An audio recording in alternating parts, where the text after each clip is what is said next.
నగవులు నిజమని నమ్మేదా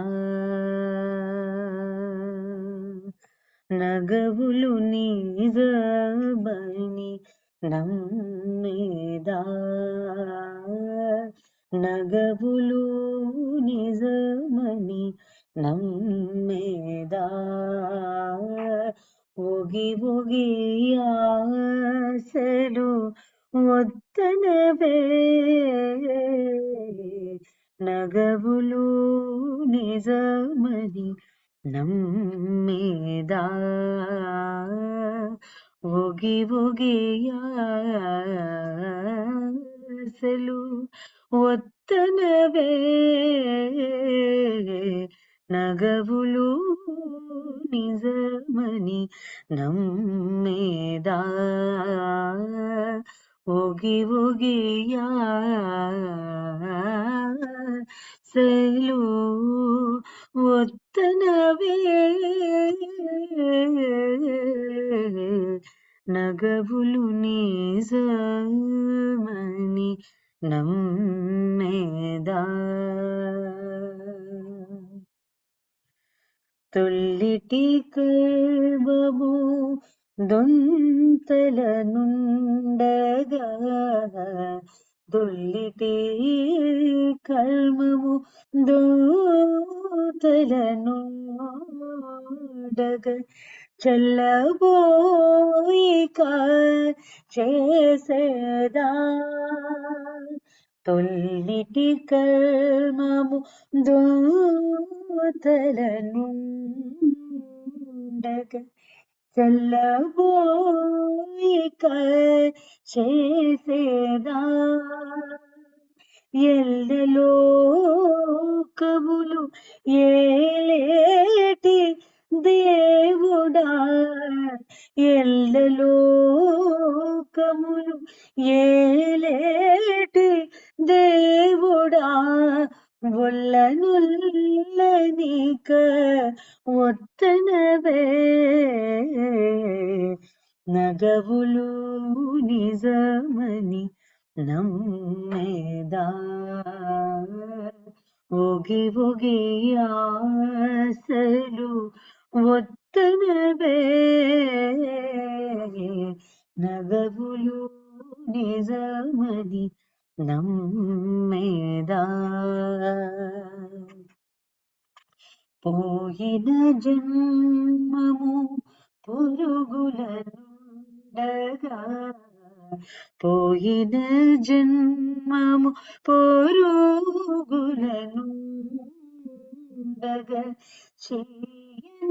చేయనకయందు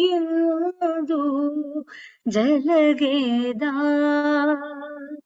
పోయిన జన్మము పొరుగుననుండగా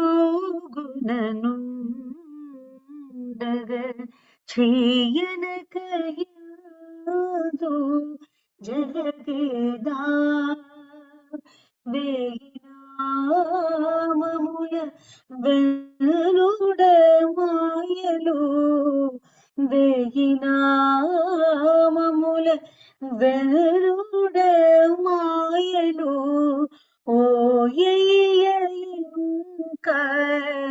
వద్దనవే వేయినామములు వెనుడ మాయలు ఓయక ఒత్తనవే నగబులు నిజమని నమ్మేదా ఊగి ఊగి ఆశలు ఒత్తనవే నగబులు నిజమని నమ్మేదా నళిని నామము నాలుకనుండగా నళిని నామము నాలుకనుండగా తలకొని తరవు చదవేదా నళిని నామము నాలుకనుండగ తలకొని తరము చదవేదా బలు శ్రీ వెంకటపతి నిన్ను గొలిచే బలు శ్రీ వెంకటపతి నిన్ను గొలిచే ఒలుకు చలము రుత్తనవే నగబులు నిజమని నమ్మేదా బుగి బుగి ఆశలు ఒత్తనవే నగబులు నిజమని నమ్మేదా నమ్మేదా ఆ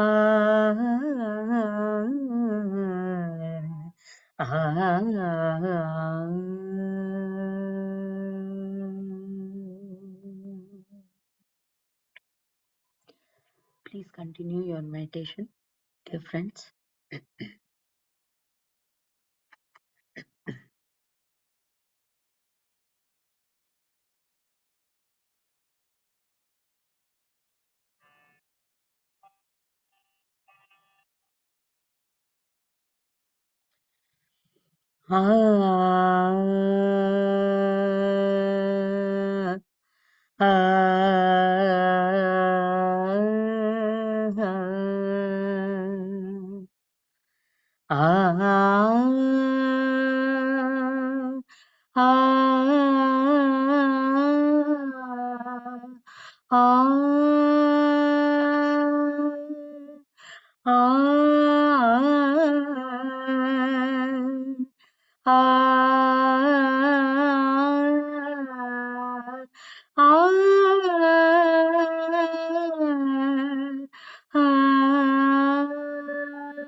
చల్లని యమునా తీరమునా సుందరమైన బృందావనిలో తన రారడి కాంత అభిసారికరాధ చల్లని యమునా తీరమునా సుందరమైన బృందావనిలో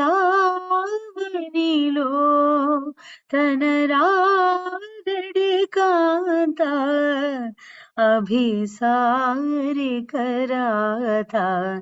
చల్లని యమునా తీరమునా ఆ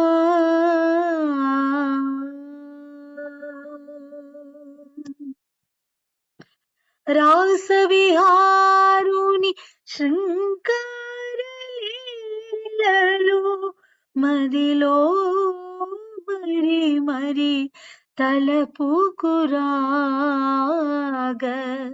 రాసవిహారుని శృంగారలీలలు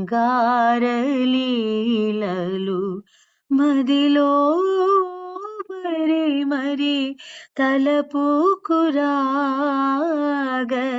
క్షణముఖయుగమై తనువు భారమై క్షణముఖయుగమై తనువు భారమై లచ్చితయైవగచు శ్రీకృష్ణ ప్రియకాంత చల్లని యమునా తీరమునా సుందరమైన బృందావనిలో తన రారడి కాంత అభిసారిక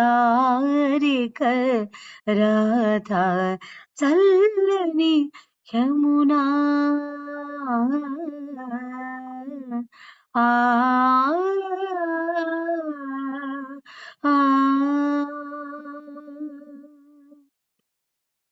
నీ సమాగ పామదాప సానిదప మపదపమా నీ స మగ పామ దప సానిదప మపదపమా మగ పమరి సని సమపని దపమప మగ పమరి సని సమపని దపమప సాని దప మదప మగ మప గమరి సని సాని దప మదప మగ మప గమరి సని ఆ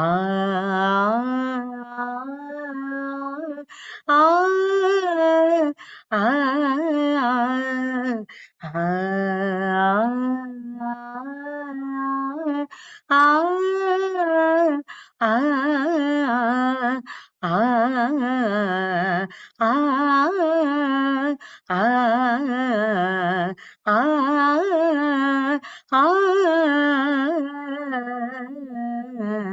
ఆ చిరు సౌవడులే స్వామి నడకలని అధిరి పాటుతో ధృక్కులు సారించి చిరు సౌవడులే స్వామి నడకలని అధిరి పాటుతో ధృక్కులు సారించి అటు ఇటు చూచుచు ప్రియుని గానక అటు ఇటు చూచుచు ప్రియుని గానక లచ్చితయైవగచు శ్రీకృష్ణ ప్రియకాంత చల్లని యమునా తీరమునా సుందరమైన బృందావనిలో తన రారడి కాంత అభిసారిక రాధ చల్లని యమునా ఆ ఆ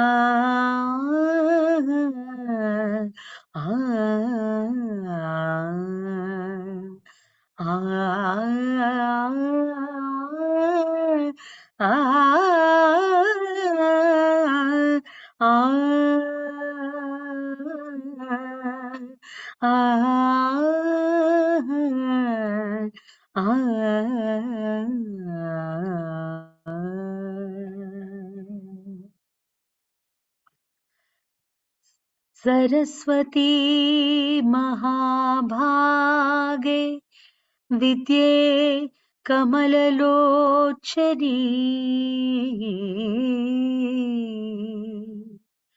विद्यारूपे विशालाक्षि विद्या देहि नमोऽस्तु ते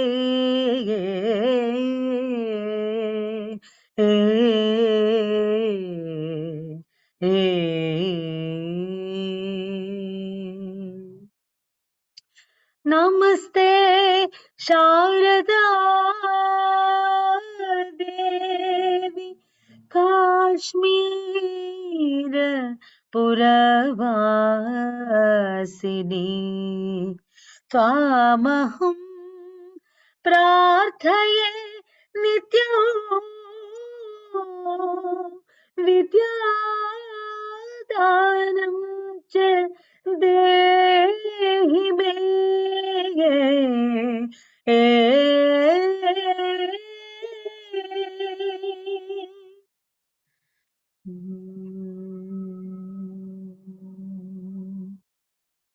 Last 10 seconds.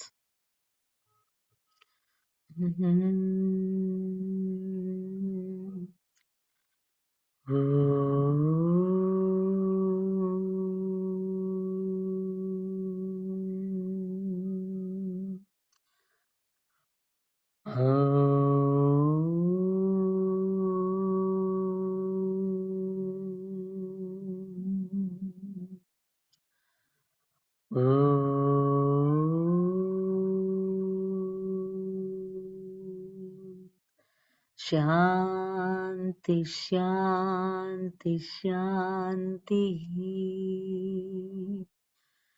ओम शांति शांति शांति ही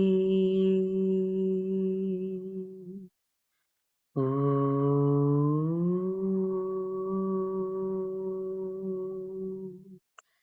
शांति शांति शांति ही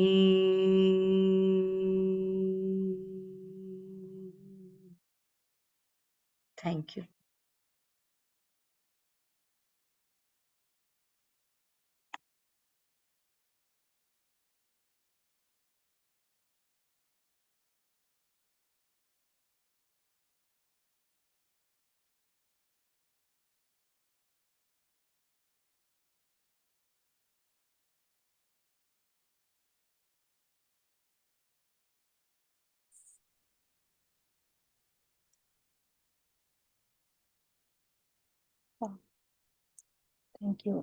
thank you so much Pavani ji. इतना अच्छा लगा कि मन मन कहता है कि सुनते ही जाओ, सुनते ही जाओ। So divine. जो कृष्ण का गाना आपने गाया, तो सामने जो यमुना नदी है, जो जो जो कुछ भी गाने में हो रहा है, वो सब कुछ जैसा कि पिक्चराइजेशन हो रहा है, तो इतना क्लियरली दिख रहा है। थैंक यू पावनी जी। और आखिर में आपने ओम का जो धुन लिया है, जैसे कि हृदय में वो वाइब्रेशन हो रहा था। अचानक से दो बड़े बड़े आंखें, दो ध्यान में थे, वो दोनों आंखें जैसे कि क्लोज थे, वो बंद था, लेकिन इतना जो शिव के यहाँ होती है ना, नामम कहते हैं हम, वो दिखा, और बड़े से बिंदी दिखाई दी। So I felt like he is Ravana, he is meditating. तो वो रावणा था, वो ध्यान कर रहा था, वो एंजॉय कर रहा था आपके ओम के धुन से। वो इतना महसूस हुआ मुझे। Thank you so much Pavani ji. Thank you masters. Thank you for the opportunity, Sarada ma'am. Thank you so much. Thank you all for accepting and meditating. Thank you. Thank you दोस्तों। तो धीरे धीरे ध्यान से बाहर आइएगा। यदि आपको ध्यान कंटिन्यू करना चाहते हैं तो बिल्कुल परवाह नहीं है, आप ध्यान कर सकते हैं। तो आज हम मैसेज की ओर जाएंगे। मास्टर सी अरुणा मैम का हम मैसेजेस उनके द्वारा जो 40 मास्टर्स का मैसेजेस हैं, हम एक एक करके हम उस मैसेजेस की गहराई तक जाने की कोशिश करेंगे। तो आज आज मैसेज है संदेश रावण जी का। पहले मैसेज की ओर जाने से पहले जो मेरा राय है, तो पहले इस मैसेज जब मैं इस मैसेज जब मैं नहीं पढ़ी थी, इसका अंतर मुझे नहीं पता चला कि रावण ऐसा है, तो रावण जी के बारे में अलग सा ही मेरा मन में ख्याल अलग था।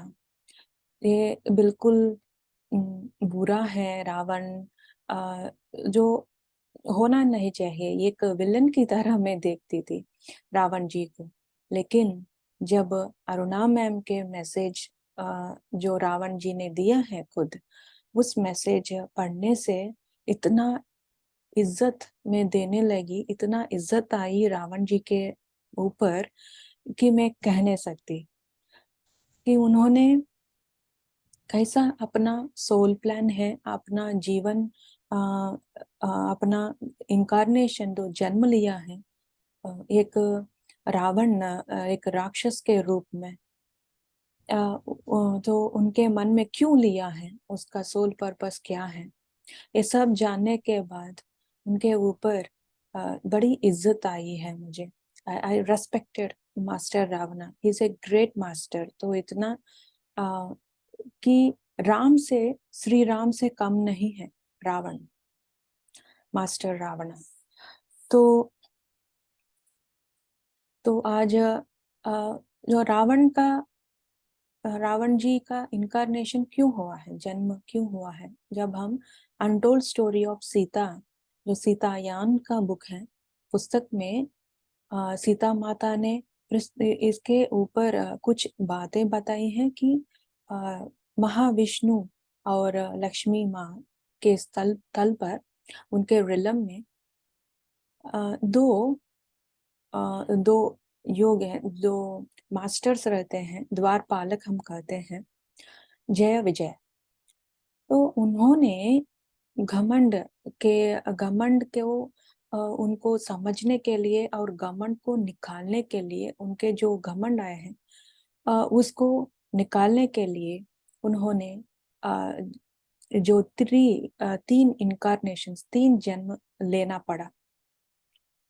एक कहानी था जो योग आए थे, बालक आते हैं उन महाविष्णु से मिलने के लिए, लेकिन जय विजय ये दोनों अहंकार से उनको नहीं जाने देते, अनुमति नहीं देते हैं, श्री विष्णु से मिलने के लिए अनुमति नहीं देते हैं। तो क्या हुआ कि उन्होंने जब नहीं उनको वो दो बालक जो उन्होंने वो उसका सॉरी, उसका नाम मुझे याद नहीं है, उन दो बालकों का शायद किसी को पता है तो प्लीज शेयर कीजिएगा। तो उन दोनों ने शाप रखा कि उसके शाप के अनुसार जब मैं रिक्वेस्ट किए थे जय विजय श्री महाविष्णु को, श्री महाविष्णु और लक्ष्मी माँ ने कहा कि तुम हो ना इस अहंकार को मिटाने के लिए, निपटाने के लिए 3 जन्म, राक्षस जन्म लेने पड़ते हैं। तो वो 3 जन्म, एक है रावण और दूसरा है हिरण्यकश्यप और तीसरा और एक राक्षस है नाम भी मुझे याद नहीं, सॉरी। तो ये 3 जन्म उन्होंने लिए हैं। तो किसी को पता है तीसरा नाम क्या है? ओके, तो कंटिन्यू करते हैं। तो वो 3 जन्म में एक जन्म है रावण। तो रावण जी का जन्म लिया है अहंकार को मिटाने के लिए, अहंकार का मन से, उनके शरीर से, उनके मन से वो इमोशन जो है, वो भाव जो है, अहंकार का भाव मिटाने के लिए उन्होंने जन्म लिया है। और हम आज मैसेज की ओर जाएंगे।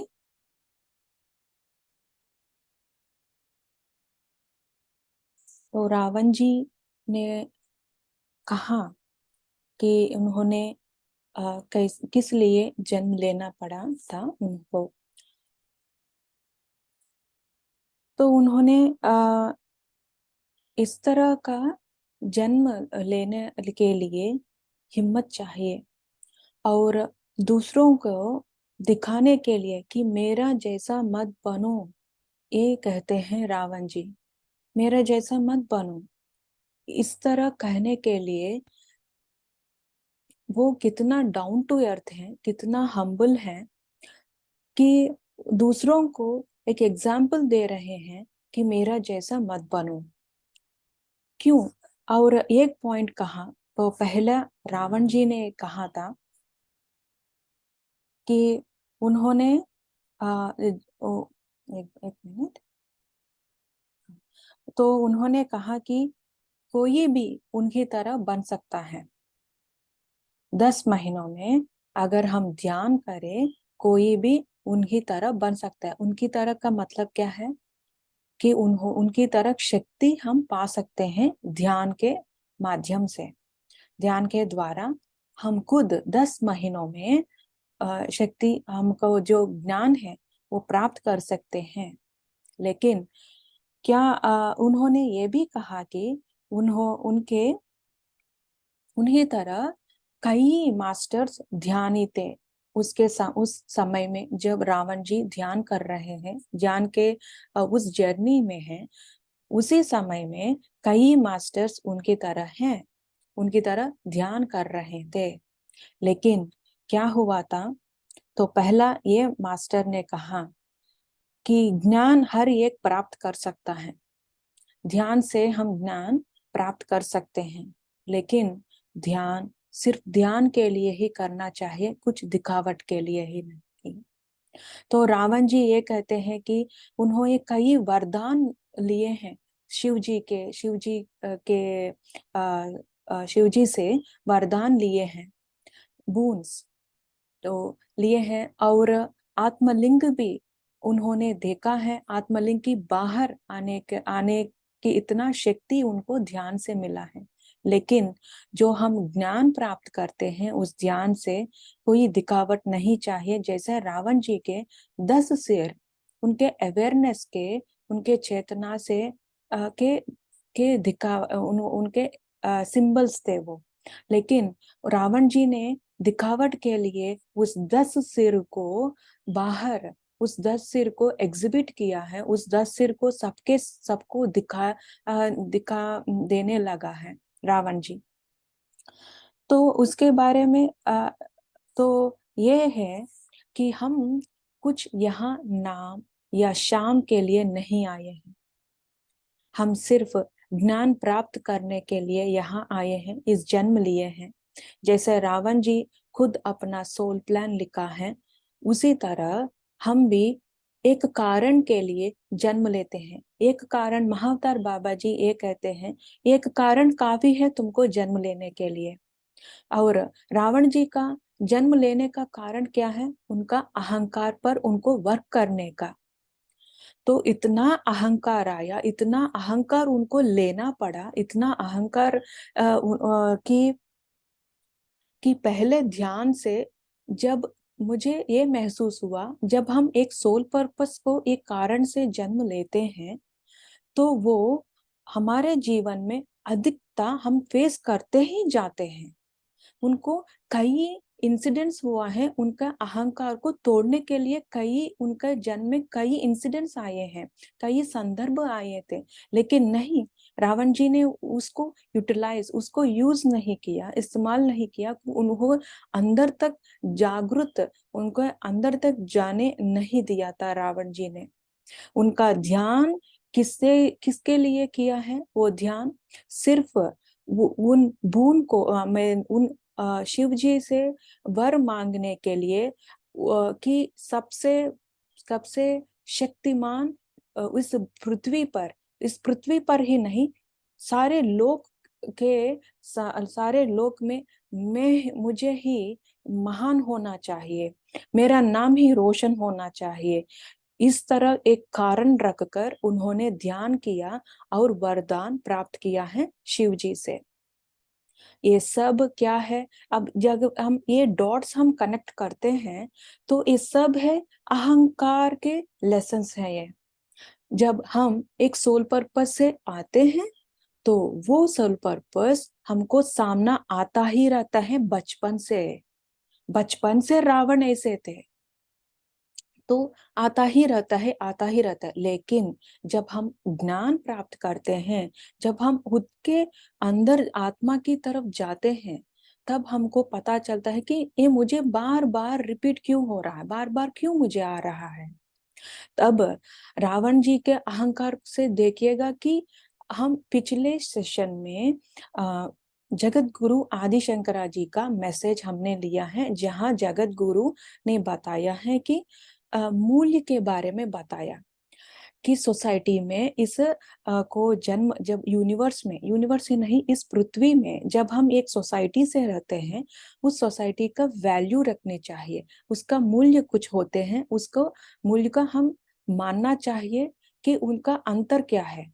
अब देखिएगा उस मैसेज यहाँ हम जब लिंक करते हैं तो रावण जी, तो पहला मूल्य क्या है? एक दूसरे को रेस्पेक्ट देना, इज्जत देना।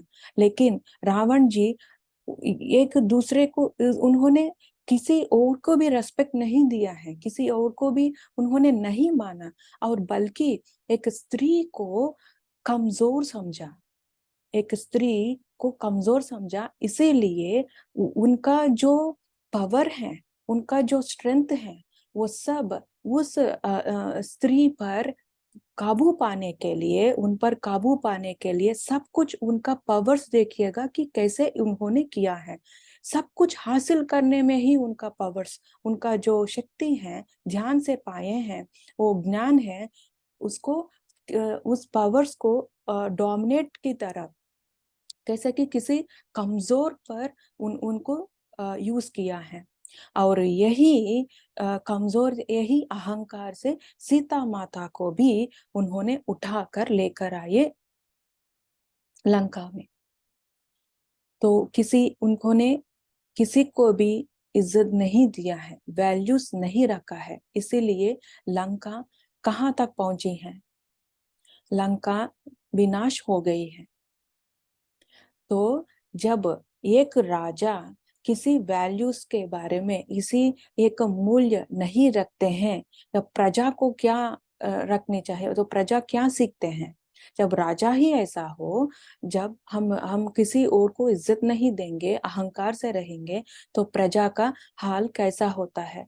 अब ये सोसाइटी में, अब हम एक भाग भाग को लेंगे। जब हम घर में बड़ों, किसी और से दूसरों को इज्जत नहीं देंगे, बल्कि खुद को नहीं समझ पाते हैं, खुद के घमंड को, खुद के इमोशंस को नहीं समझ पाते हैं, तो घर का क्या हाल हो गया? मैच कीजिएगा। अब आगे क्या कहते हैं रावण जी? ऐसे कहते हैं कि दिखावट के लिए मैंने 10 सिर को मैंने रखा था, और ये मुझे इतना मुझे अच्छा लगा। उन्होंने ये कहा कि परोक्ष रूप से राम मेरे गुरु थे। तो राम यहाँ कौन थे? रावण रावण जब रावण के जन्म में रावण समझते हैं कि श्री राम मेरा दुश्मन है, लेकिन जब परोक्ष रूप में, इनडायरेक्टली, श्री राम रावण जी के गुरु बन गए। कैसे गुरु बन गए थे? कि श्री राम से ही श्री रावण ने सीखने को ले मिला है। तो क्या मिला है? सीता माता और श्री राम से उन्होंने सीखा है, सीखने को मिला है। इसीलिए परोक्ष रूप से रावण का गुरु बन गए श्री राम। तो हम अपने बारे में सोचते हैं किसी ने जब कोई भी हमको सामने आकर हमारा गुरूर है, वो घमंड है, उनको तोड़ने की कोशिश करते हैं। जब वो तोड़ने की कोशिश में हम समझते हैं ये मेरा दुश्मन है, ये अच्छे नहीं है, ये बार बार इससे मुझे क्यों इंसिडेंसेस बार बार ये क्यों हो रहा है। जब हम अपने सोल पर्पस और एक ही कहा का ये और एक लाइन भी कहा था आगे जाकर, हमने अपने जीवन को एक साथ निर्धारित किया है।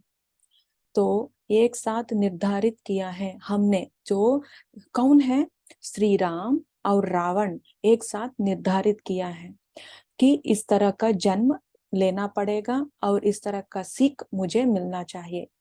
इसी तरह हम जन्म लेने से पहले हम जो अपना ही नहीं, जो हम दुश्मन समझते हैं, जो पराये समझते हैं, जो दुख देने वाले, वो भी हम खुद चुनते हैं। एक साथ मिलकर अपना सोल पर्पस हम लिखते हैं और अपना जीवन लेने के लिए हम तैयार होते हैं। इनकारनेशन से पहले, जन्म लेने से पहले तो हमको समझना है दोस्तों, किसी और से हमको एक पेन आ रही है, किसके बातों से, उनके एक्शन से, उनके काम से, उनके प्रति से, उनके साथ हमको जो रिपल इफेक्ट या कुछ रप्चर जैसा हो रही है, तो वो समझिएगा कि हाँ, वो हमारा गुरु है।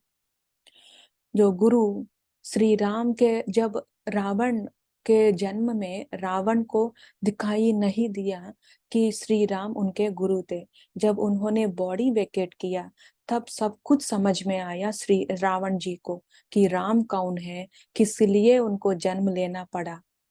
तो इसीलिए उस दिन से अब तक रावण जी ध्यान करते हुए रहे हैं, ध्यान करते हुए आए हैं। उनका अहंकार को, उनका वो जो घमंड है, घमंड इतना आसानी से नहीं चलता है।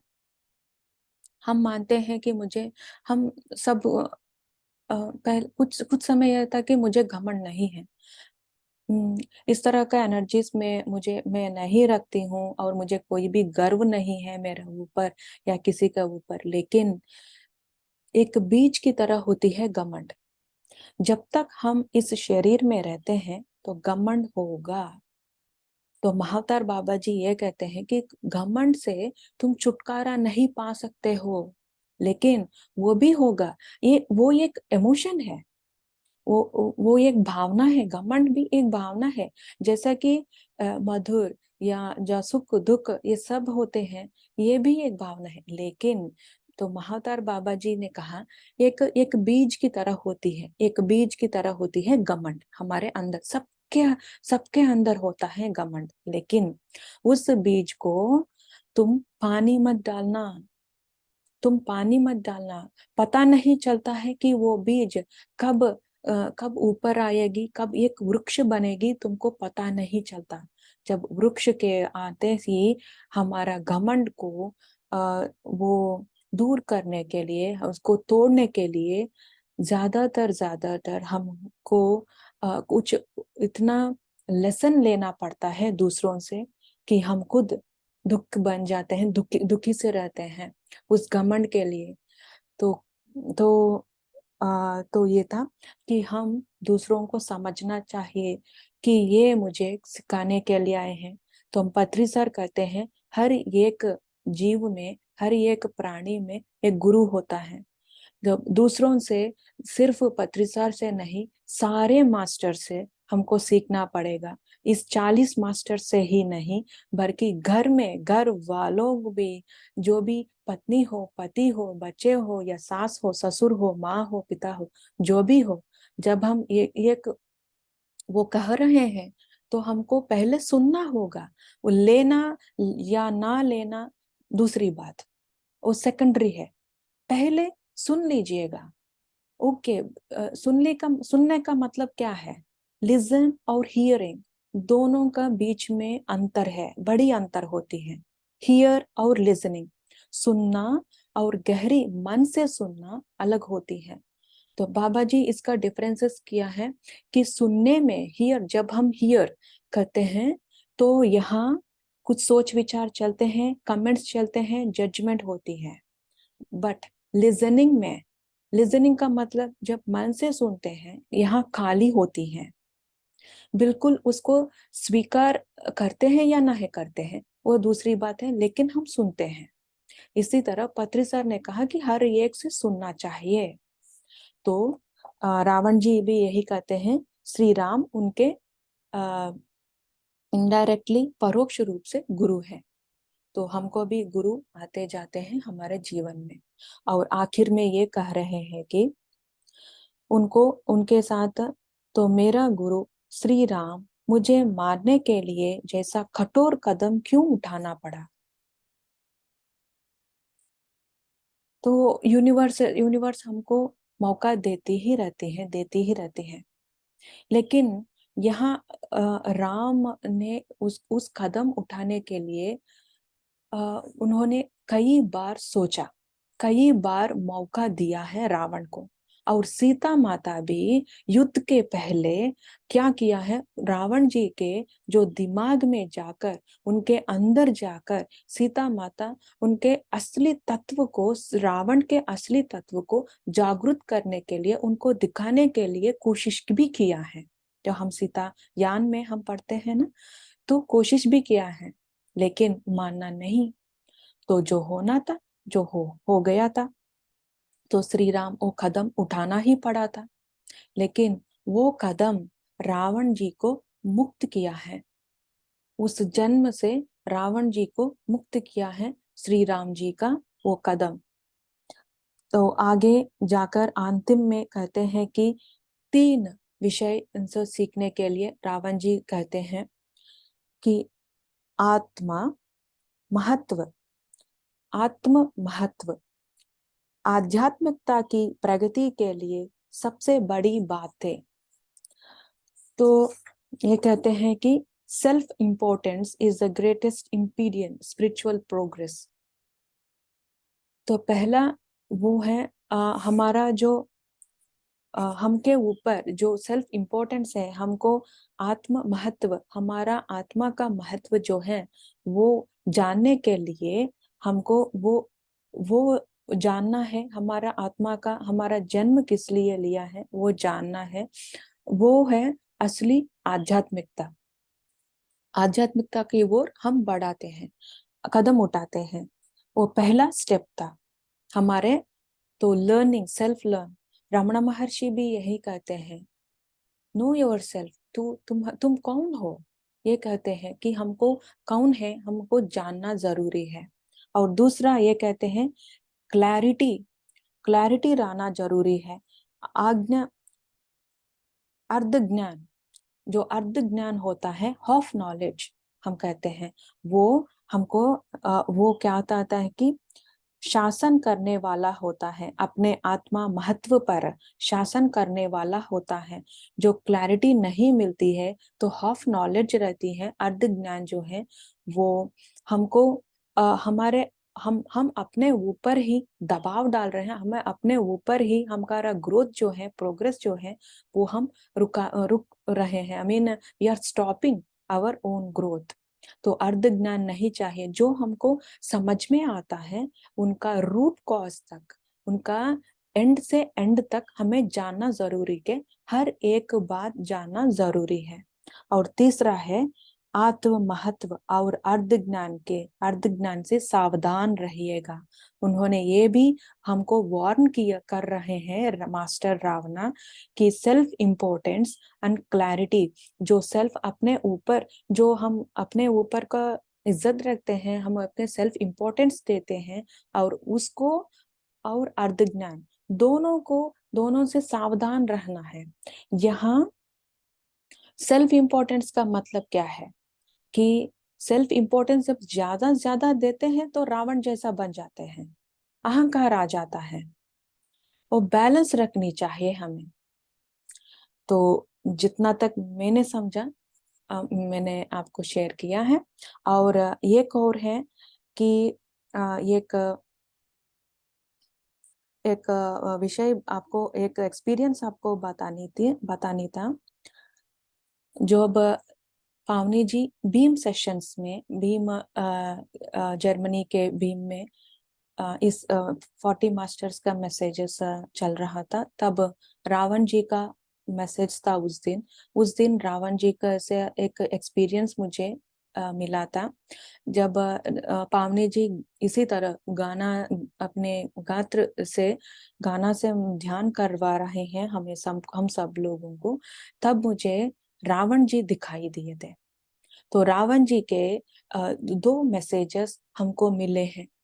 वो मुझे इतना मालूम नहीं था, कुछ मैसेजेस के बारे में मुझे इतना मालूम नहीं था, लेकिन जब पावनी जी ने मैसेज पढ़ा, तब जाकर मुझे हैरान हो गई थी मैं कि यही मैसेज था रावण जी ने दिया है।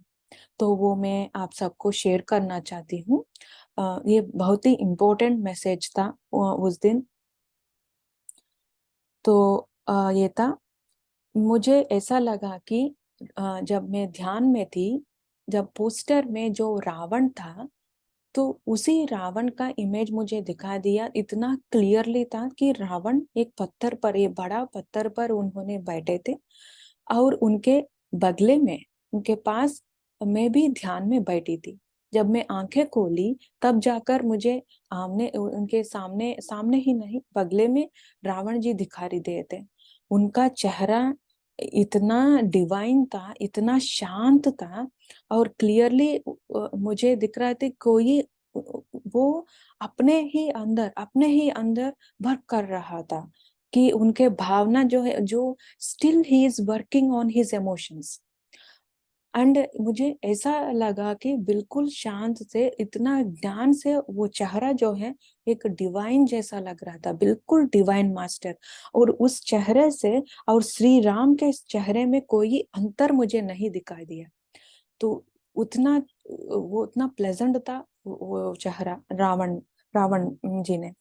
तो मेरे जब वो ध्यान कर रहे थे, क्लियरली दिख रहा था उनके शरीर, उनके जो मूंछ है वो दिख रहा था, उनके बड़े बड़े आंखें क्लोज थे। और जब मैंने शुरू में कहा था कि पावनी जी के एक गाने से, ओम से मुझे दिखाई दिया, तो ठीक उसी तरह वो जो नाम कहते हैं वो दिखा दिया उस दिन भी। और मेरे अंदर जो कुछ प्रश्न चल रहा था, कुछ कुछ क्वेश्चंस था कि रावण जी, हम सबको क्या सीखने चाहिए, आपका मैसेज क्या है हम सबके लिए। तो रावण जी ने अपना होंठ जो है वो नहीं हिले थे, mean he is not speaking, मैं भी नहीं बात कर रही थी, लेकिन मेरे अंदर, मेरे दिमाग में मेरा ये प्रश्न चल रहा था। तो ठीक उसी समय रावण जी भी, उनके अंदर से आवाज आ रही थी, वो इंट्यूटिवली मुझे, मीन टेलीपैथिकली मुझे वो सुनाई दे रहा था। रावण जी कह रहे थे कि उन्होंने 2 मैसेजेस दिए हैं, और मैं पढ़ना चाहती हूँ, वो इंग्लिश में था, बाद में मैं हिंदी में ट्रांसलेट करने की कोशिश करती हूँ। तो रावण जी ने कहा कि साइलेंस। हाँ, ये साइलेंस रहा, तो साइलेंस का मतलब मैंने समझा कि मैंने जो क्वेश्चंस है मेरे अंदर, तो रावण जी मुझे साइलेंस रखने के लिए कह रहे थे, तो मैंने ऐसा समझा। लेकिन बार बार 3 बार कह रहे थे रावण जी, साइलेंस साइलेंस। तो साइलेंस कह रहे थे, तब क्या कह रहे थे, silence will let you know your thoughts and your true self, through silence you can correct your self. तो ये था, जब हम शांत होंगे, निशब्द होंगे, मौन में होंगे, तब रावण जी कह रहे हैं कि जब तुम मौन में होगा, I mean when you are in silence, उस मौन में तुमको अपनी सोच विचार तुमको पता चलती है। जब तुमको वो सोच विचार मौन में ही तुम उनको ठीक कर सकते हो।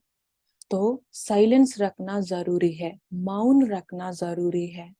ये मैसेज आपको याद है शायद महावतार बाबा जी भी इस मौन के बारे में यही कहे थे।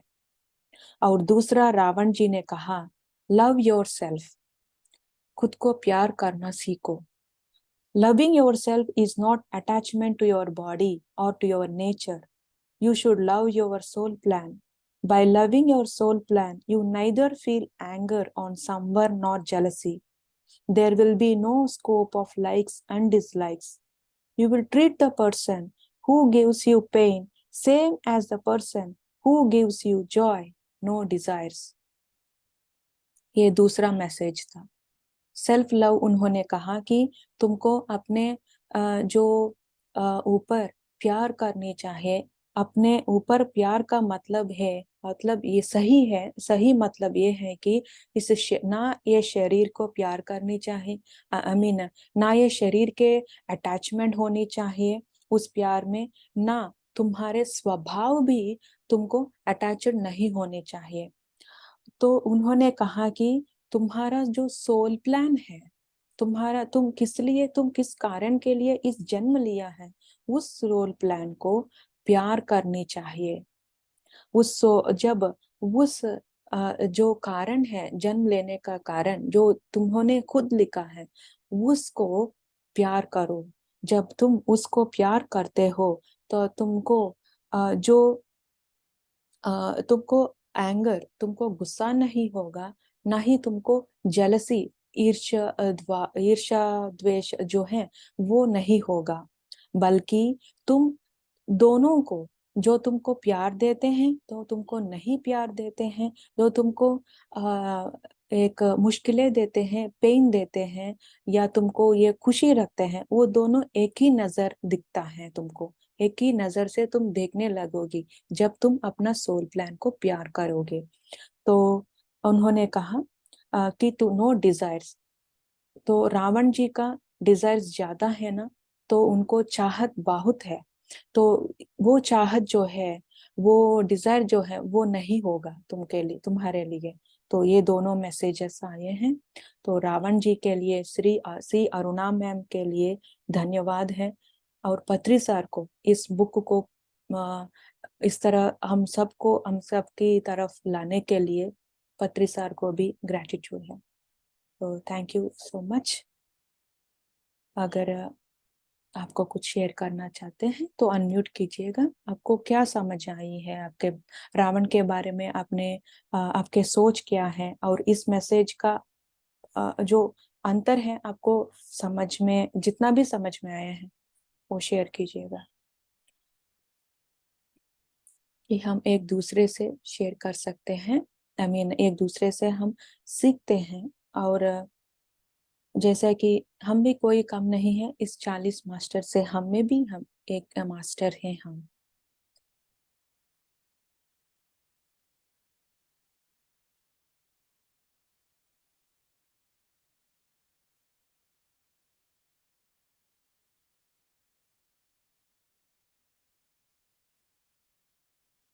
हमको देखना होगा। जी पावनी जी। एक्सलेंट, एक्स्ट्राऑर्डिनरी सेशन कंप्लीट, आपने इतना व्यू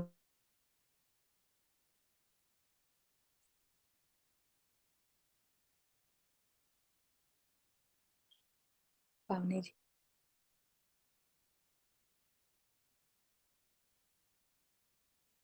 ओके। इंटरनेट कट हो गया लग रहा है। शायद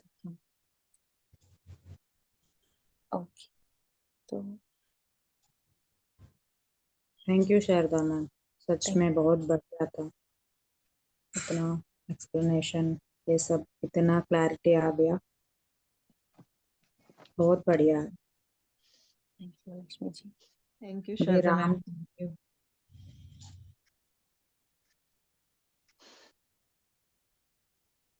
जी सुनिए। राम और रावण को सुनने का एक अलग ही प्रोस्पेक्टिव मिल रहा है आपके शेयरिंग से। और ये कोई जो कथा में जैसा कि सुनाते हैं कि रावण की बहुत सारी महानता विशालता के बावजूद भी उसकी बुराइयों को ही ऊपर रखते हैं, बट ऐसा नहीं है। एक्चुअली वो अ, बहुत ही ज्ञानी था और बहुत ही राम के साथ मिलके कहना चाहिए कि उसने बहुत सारी टीचिंग्स हम सबको दी हैं, बहुत सारी प्लान के साथ बहुत सारी चीजें सीखने को मिलती हैं उससे। जैसे कि अभी आपने बोला कि अहंकार बहुत ही सटल, बहुत ही बीज के रूप में हम सब में होता है। हमको याद रहता है कि हाँ, रावण बहुत अहंकारी था, अपना अहंकार हमें नहीं समझ में आता है कि कहीं ना कहीं हम बहुत अच्छे अपने को मानते हुए भी, बहुत समझते हुए भी, कहीं ना कहीं हमारे में अहंकार जरूर होता है। ये बात बिल्कुल सही है आपकी। और उसको दूर करने में बहुत बहुत अलर्ट रहना पड़ता है, बहुत अवेयरनेस के साथ काम करना पड़ता है अपने ऊपर कि जब भी आपको कहीं से भी अहंकार आए या कोई भी जजमेंट आए तो तुरंत आप उसको काटिए और सोचिए कि नहीं,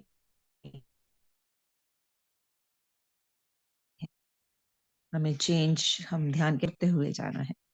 और जो आप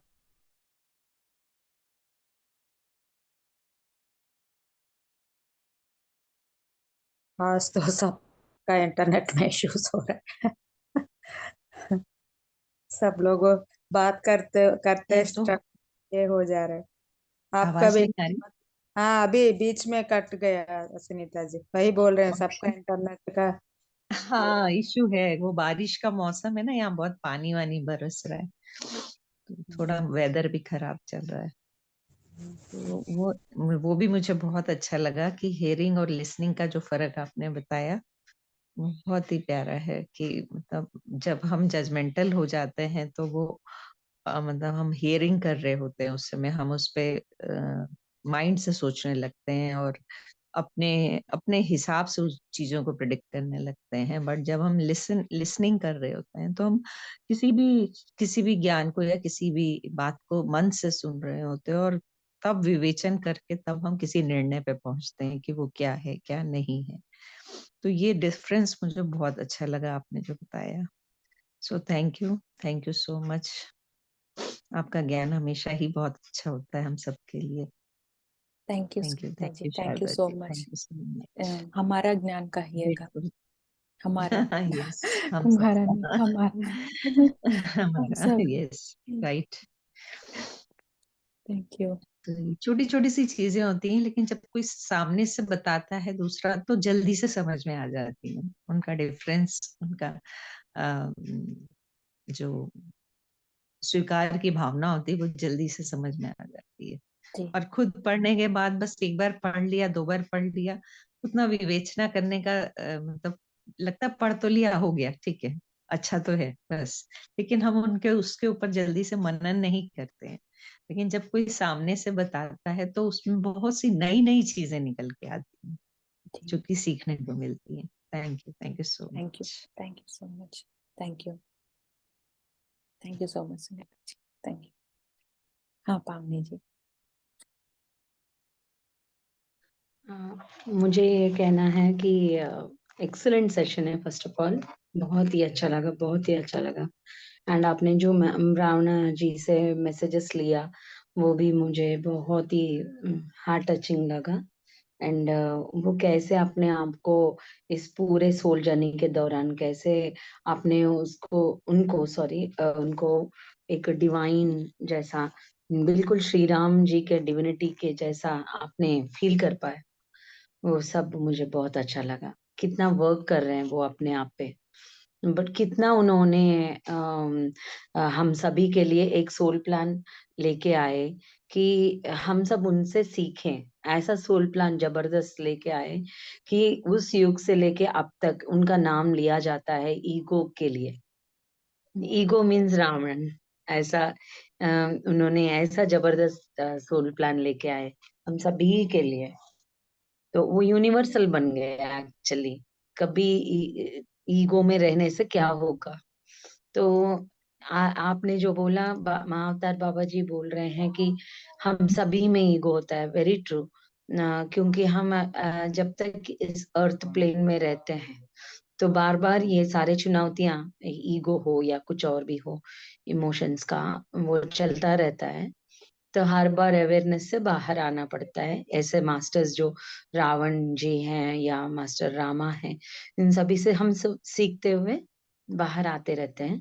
और अगर हम याद करेंगे तो जब वो अर्थ प्लेन पे रावण के जन्म या हिरण्यकश्यप के जन्म से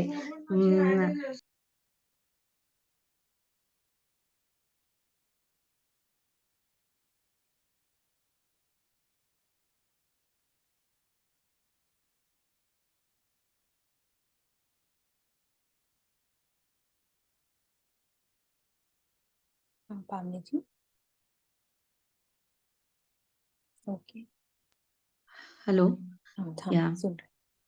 सो वो यह इस अर्थ प्लेन पे आने से पहले वो उनको सूचित किया जाता है नारायणी और नारायण जी से कि अपना ईगो को चेक करो, बिकॉज इन एस्ट्रल प्लेन्स में जरा सा भी वो ऐसा वाला वाइब्रेशन सही नहीं है, क्योंकि अर्थ प्लेन जो डेंस है, यहाँ पर ईगो के लिए इतना स्कोप है कि वो उसके ऊपर वर्क करें, टाइम लें और वर्क करें, बट उन एस्ट्रल प्लेन्स में वो ऐसे वाले ईगो का चांस नहीं है।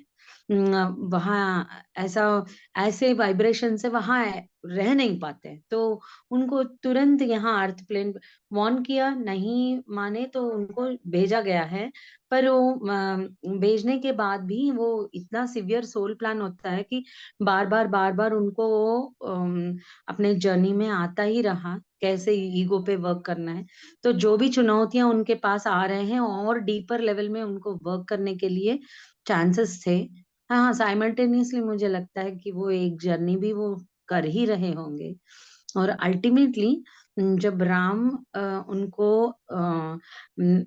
लय करने के लिए, means thousand seeds of Joy में ऐसा बोला जाता है कि या सीता एंड में ऐसा बोला जाता है कि वो लय करते हैं, जो इतना ज्यादा ईगो हद से ज्यादा हो जाता है, तो वो यूनिवर्स के लिए भी सही नहीं है, क्योंकि उनका जो आइडेंटिटी है उसको बैलेंस करने के लिए मास्टर्स को भेजते हैं, जैसा राम आए हैं। तो फिर राम जी को भी अर्थ प्लेन पे आने के बाद उनको भी वर्क करना पड़ा।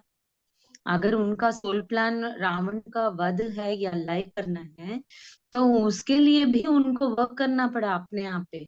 पूरा जीवन उन्होंने वर्क किया, सीता माँ से भी सीखा, मास्टर से सीखा उन्होंने।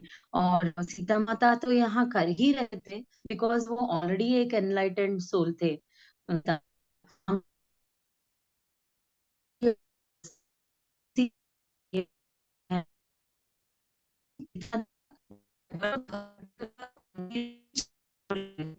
पावनी जी कुछ डिस्टरबेंसेस आ रहे हैं आपके आवाज में पावनी जी।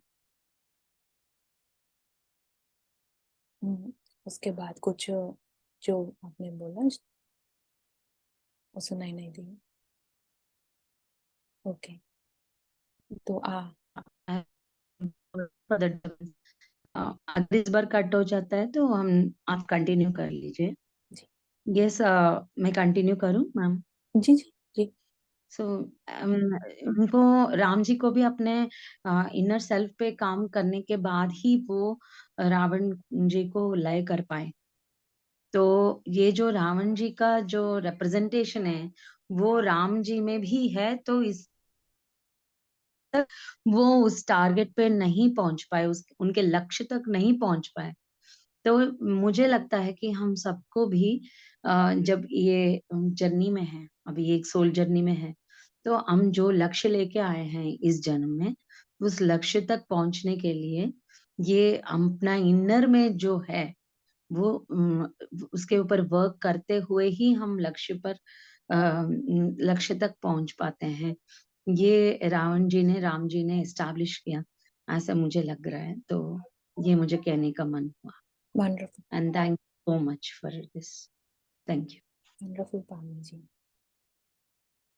दोनों ही वर्क किए हैं अपना अपना जो सोल प्लान तक रीच होने के लिए। Thank you so much. हाँ जी। MI83 सॉरी आपका नाम आप अनम्यूट कर सकते हैं।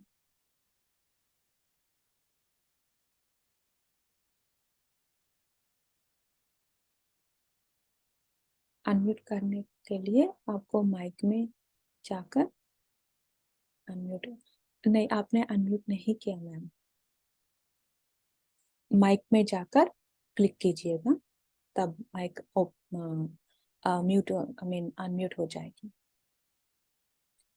जो माइक सिंबल होती है ना मैम, वो जाकर उस माइक सिंबल में क्लिक कीजिए। आपकी आवाज नहीं आ रही है, आप स्टिल म्यूट में हो। सरोज मैम वही वो माइक नीचे देख लीजिए। हाँ, वीडियो सिंबल एक माइक सिंबल होता है ना नीचे, मतलब वो जूम इसमें नीचे पार्टिसिपेंट्स के बगल में वीडियो के बगल में म्यूट करके एक है ना माइक सिंबल, उसमें हाँ थोड़ा उंगली से ऐसा टच कर दीजिए, वो अनम्यूट हो जाएगा। नहीं हो पा रहा। नहीं हो पा रहा है। It's okay, thank you.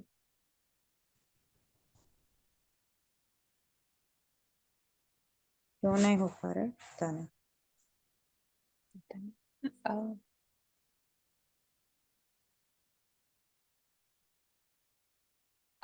अब देखिएगा, आपको एक मैसेज आई, उस पर दबाइएगा। हो रहे है ना मैम, हम हो सबको रहा हो है? गया। हाँ, ओके, थैंक यू। आपको जो भी मैसेज में भेजिएगा, थैंक यू, चैट कीजिए।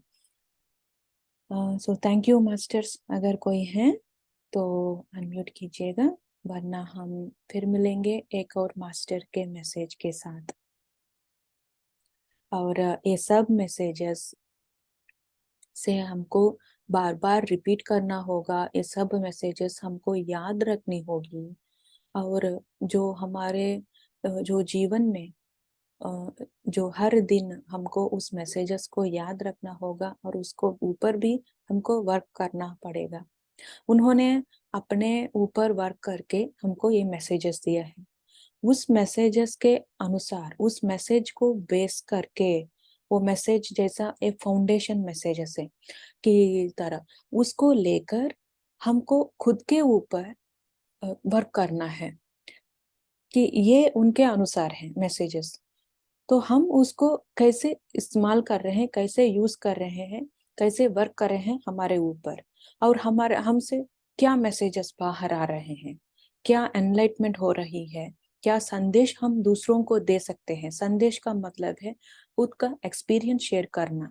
उन्होंने एक्सपीरियंस शेयर किया है, रावण जी ने उनके जन्म का एक्सपीरियंस हमको शेयर किया है अरुणा मैम के थ्रू।